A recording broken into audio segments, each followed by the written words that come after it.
तो फ्रेंड्स, आज के इस वीडियो में हम सुपरपोजिशन थ्योरम का लैब एक्सपेरिमेंट करेंगे। तो सबसे पहले हम इसकी डेफिनेशन के बारे में डिस्कस करते हैं। Superposition principle says that in any linear and bilateral circuit having two or more than two independent source, the response of an element will be equal to the algebraic sum of the response of that element by considering one source at a time. Friends, जो superposition theorem होता है वो linear component जैसे कि कोई linear component जैसे register, capacitor और inductor हैं, इनसे जो सर्किट बनता है सर्किट एलिमेंट से उन पे वर्क करता है और सर्किट बाइलेटरल या बाई डायरेक्शनल होना चाहिए। एंड जब इसमें 2 या 2 से ज़्यादा अधिक वोल्टेज सोर्स या करंट सोर्स होना चाहिए इंडिपेंडेंट। और इसमें क्या होता है, जैसे मैंने यहाँ पर मैं एक आपको सर्किट बना के दिखा रहा हूँ। जैसे मान लीजिए एक ये हमारा एक सोर्स है, वोल्टेज सोर्स है, और एक ये सर्किट है। इस तरह से यहाँ पर ये इस तरह से मान लीजिए 2 वोल्टेज सोर्स हैं। तो इसमें क्या करते हैं, पहले जब दोनों सोर्स एक्टिव होते हैं तो मान लीजिए मैं यहाँ पर इसके क्रॉस वोल्टेज मेजर कर लेता हूँ। फिर उसके बाद क्या करेंगे, एक सोर्स को हम रिप्लेस करेंगे। इंडिपेंडेंट सोर्स में रिप्लेस करने का ये मतलब होता है कि उसके इंटरनल रेजिस्टेंस को रिप्लेस करना है, उसके इंटरनल रेजिस्टेंस से रिप्लेस करना है। और ये जो है वोल्टेज सोर्स को हम 0 कर देंगे। मतलब हम वोल्टेज सोर्स, जैसे कि मान लीजिए यही सर्किट है, तो इस सर्किट में ये पहला वाला सोर्स मान लीजिए हमने रख लिया है और इस तरह से, और ये मैंने यहाँ पर बना दिया, और इसको ऐसे हम एक वायर की हेल्प से इसको शॉर्ट कर देंगे।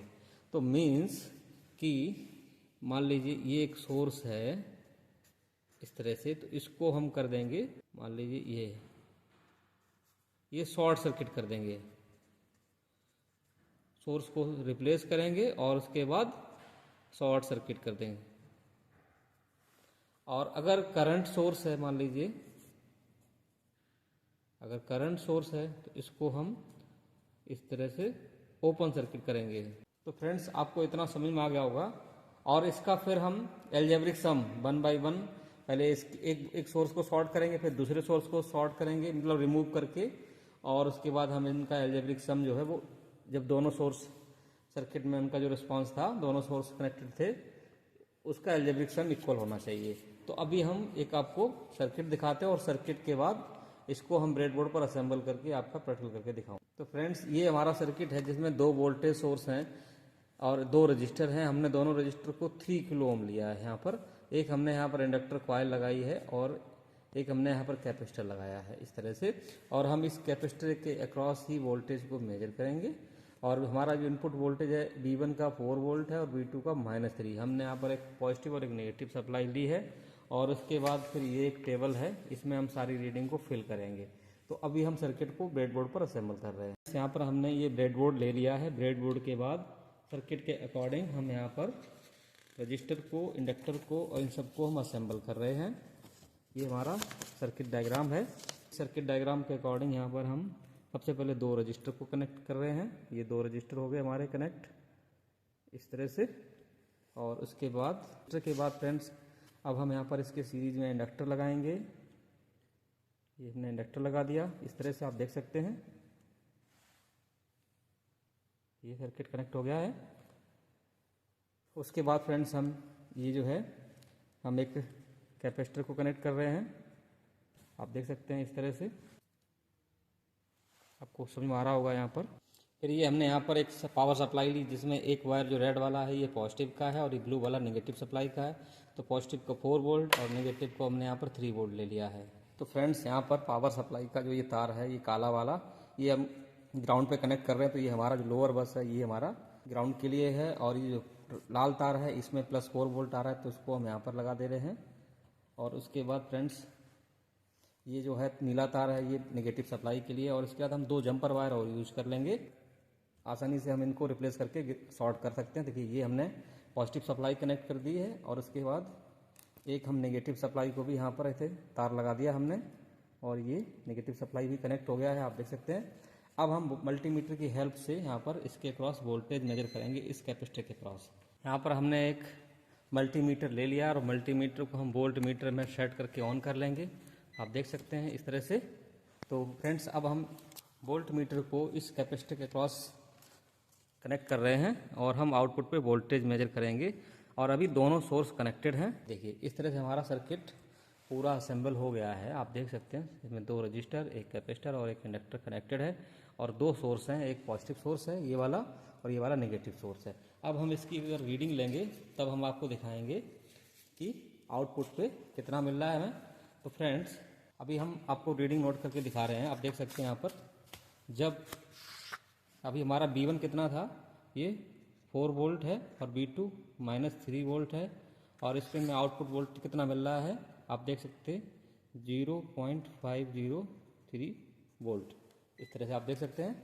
अब हम इसके बाद क्या करेंगे, किसी एक सोर्स को रिप्लेस करेंगे। फ्रेंड्स अब इस सर्किट में हम सिर्फ BD1 को रखेंगे और जो BD2 है, जो नेगेटिव सप्लाई है, ये जो आप देख रहे हैं ना, इसको हम यहाँ से ऐसे सप्लाई को रिमूव करके और इसको शॉर्ट कर देंगे। इसकी जो इंटरनल इम्पीडेंस से कनेक्ट कर देंगे। ये हमने सप्लाई को रिमूव कर दिया और शॉर्ट सर्किट कर दिया। तो अभी आप देख सकते हैं इसमें आउटपुट वोल्टेज आ रहा है 1.998 वोल्ट। तो हम दूसरी भी रीडिंग नोट कर रहे हैं। ये देखिए इस तरह से। तो B1 हमारा अभी है 4 वोल्ट एंड B2 को हमने कर दिया 0 वोल्ट, रिमूव कर दिया है, रिप्लेस कर दिया है। एंड जो आउटपुट वोल्टेज है ये आ रहा है 1.998 वोल्ट। तो ये लगभग 2 वोल्ट के आसपास आ रहा है। अब इसके बाद हम B1 को 0 वोल्ट कर देंगे और B2 को रखेंगे। तो B2 हमारा -3 वोल्ट है। अब इस केस में हम देखते हैं आउटपुट वोल्टेज क्या आता है फ्रेंड्स। इसके बाद अब हम वापस इसको B1 को, जो B2 को हम लगा दे रहे हैं, जो नेगेटिव सप्लाई है, और जो पॉजिटिव सप्लाई जो ये वाला तार है आप देख सकते हैं, इसको हम यहाँ से हमने हटाया और इसको यहाँ ग्राउंड के साथ कनेक्ट कर दिया। तो मतलब ये वाला रजिस्टर है, ये ग्राउंड के साथ कनेक्टेड हो गया है। और अब हम वोल्टेज देखते हैं कितना आ रहा है फ्रेंड्स। तो ये आ रहा है 1.495 वोल्ट। तो फ्रेंड्स अभी क्या करेंगे, हम B1 और ये जो दोनों वोल्टेज हैं इनको ऐड करेंगे और ये नेगेटिव में है। तो इन दोनों वोल्टेज को हम ऐड करेंगे। तो देखते हैं आप फ्रेंड्स, ये है ये वाला वोल्टेज और ये वाला वोल्टेज इक्वल होना चाहिए इसके। तो यहाँ पर VO1 प्लस VO2 हमने ऐसे ले लिया। यहाँ पर ये BO है जो टोटल था, और जब एक सोर्स था, जब सोर्स 1 एक्टिव था तो इसको BO1 ले लिया, और जब सोर्स 2 एक्टिव था तो BO2 ले लिया। तो इनको हम ऐड करेंगे 1.99, इसको प्लस करेंगे बट ये माइनस का है, प्लस और ये ब्रैकेट में -1.49 वोल्ट। तो ये जो फ्रेंड्स इसको अगर हम सॉल्व करेंगे तो ये हो जाएगा, ये लगभग हो जाएगा 503 वोल्ट के आसपास, 5.503 वोल्ट। तो और हमारा यहाँ पर भी 503 वोल्ट ही आ रहा था। तो इस तरह से हमारा सुपरपोजिशन थ्योरम प्रूव हो गया है। हम लैब में इस तरह से करते हैं। यहाँ पर हम 2 से ज़्यादा वोल्ट के सोर्स होंगे तो उनकी हेल्प से भी कर सकते हैं, या करंट सोर्स भी हो तो भी हो जाएगा। तो इस तरह से आई होप आपको ये थ्योरम समझ में आई होगी और वीडियो अच्छा लगा होगा। अगर आपको ये वीडियो अच्छा लगा तो वीडियो को लाइक कीजिए, चैनल को सब्सक्राइब कीजिए, और अगर आपकी कोई क्वेरी है जो मैं बताना भूल गया हूँ तो आप कमेंट कीजिए, या आपको कोई और किसी टॉपिक पर वीडियो चाहिए तो वो हम आपको किसी और वीडियो में एक्सप्लेन कर देंगे। Thank you, keep watching.